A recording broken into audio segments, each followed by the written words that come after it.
मग ती झुळूक येते. झुळूक कशी येते? थोडंसं अंगामध्ये आलं की देवीचं नाव कशी काय घेऊ शकते?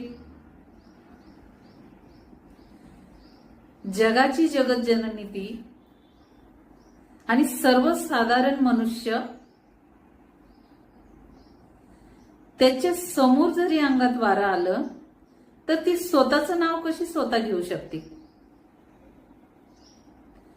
कधीच घेणार नाही आणि कधीच आपल्या स्वतःच्या तोंडून स्वतःचं नाव घेऊन कधीच समोरच्याला हुशार करत नाही. महामाया आहे ती जगत जननी.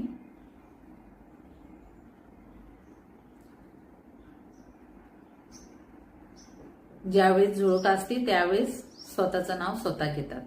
किंवा कोणी प्राप्ती केलेल्या कुळाचा कुळ पुरुष पण असू शकतो, कोणी कुळातली महिला पण असू शकते.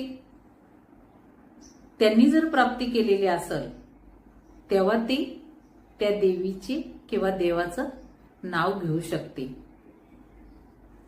पण त्याला ओळखणारा गुरु किंवा गुरुमाऊली ते सामर्थ्यवान पाहिजे. शक्ती कुठली आहे, काय आहे ते ओळखणं पण गरजेचं असतं ना.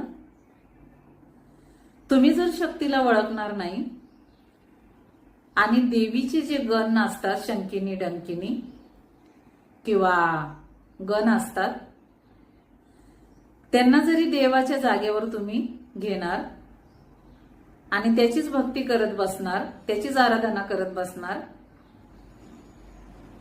कशी काय प्राप्ती होईल तुम्हाला?